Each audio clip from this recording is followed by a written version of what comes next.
and it is a Netflix published title. It's from Boss Fight Entertainment, and it is so Squid Game. I'm sure everyone knows the cultural phenomenon that is the South Korean dystopic thriller, and I just wanted another way to engage with the series.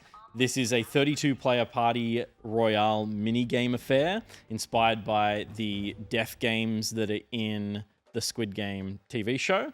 To start with what I hate about this, I don't like playing games on a mobile phone. I find not a great platform for playing anything. And the kinds of games that are on there, like the bad ones, are shallow, but the good ones I would prefer to be playing on literally anything else. And this game has digital thumbsticks, as you can see, and it just doesn't feel What great. killed that guy? He Right suddenly around. died. They get shot. They get shot. all They're right. getting shot. They're getting shot, and they disappear because of the processor. But I do like that it is really quick to play. You jump in, you kind of finish. There's a sole survivor after about 10, 12 minutes of gameplay. It's all over very quickly. There's 3 rounds, and it eliminates from 32 down to 16, from 16 to 8, and then there's a final round. The objectives are really clear. You will recognize many of them from the game, from the TV show, and the controls, for the most part, are pretty intuitive and simple enough that the digital thumbsticks don't get too in the way. Do you have to cook the honeycomb? You don't. Oh, I haven't encountered that. I haven't encountered the game where you cut the That's right. Cut the licking that one. honeycomb, Yeah. But there's pretty much every other game I've encountered, plus some other stuff like some Frogger style things and some games that haven't been in the show, but were probably on the cutting room table in the ideas room. I do feel like this would be when I heard about the Fortnite Squid Game crossover, I was like, that's perfect. You just put Squid Game in Fortnite, you've got yourself a potential game of the year, right? Like that talks so perfectly. Those two things talk so perfectly to each other. The Fortnite crossover sucks. It sucks It's so much. half baked in its execution that it feels almost like an insult.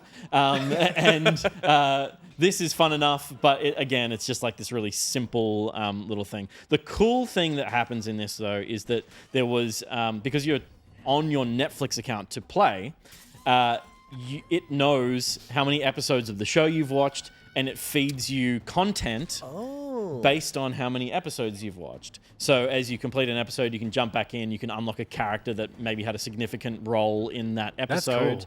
That's cool. And get some an item that was in that, or unlock a mini game. I was going to ask, that's the big one, wouldn't it be? Because that's kind of the selling point it's kind of spoilers. But Yeah. I don't know that I actually experienced that because I jumped in to start playing, a week after the show had finished. Sure. So I had seen it all, so I'd seen everything that I played. Yeah. Okay. But it's a cool concept. It's a cool concept, and it's actually the only reason I decided that it was worth talking about on the couch here, because otherwise it's like,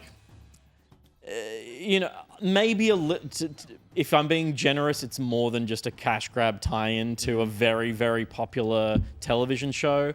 It looks like an ad for a mobile game. Totally. It's and then you actually download the game, and this is not the game. Yeah. I mean, this is absolutely the game. This is me puzzle. playing. But it's not a game that you go and tell your friends to check out. But yeah, I was really interested in that concept because it is quite novel, and Netflix are pretty uniquely positioned to be executing something like this. They have been investing money in the mobile game space and working with really good development teams. This is well made. It's just a simple idea and a mobile game. Yeah. I would be interested to see something like that happening with Twisted Metal and Sony. We don't need to have all of our interests colliding all of the time, but it is an interesting thing that these big companies, as they absorb everything that we like and own everything that we like, to be giving us kind of like this multi-platform, multimedia experience that is interesting. I don't know if there's something that you can think of that would... Well, it's weird because the IP thing is one discussion point, and I agree with you. It's like you don't want to see suddenly everything being cross-medium and just forcing games where they shouldn't exist. Obviously, this feeds itself really well into a Fall Guys kind of game that is fun to play.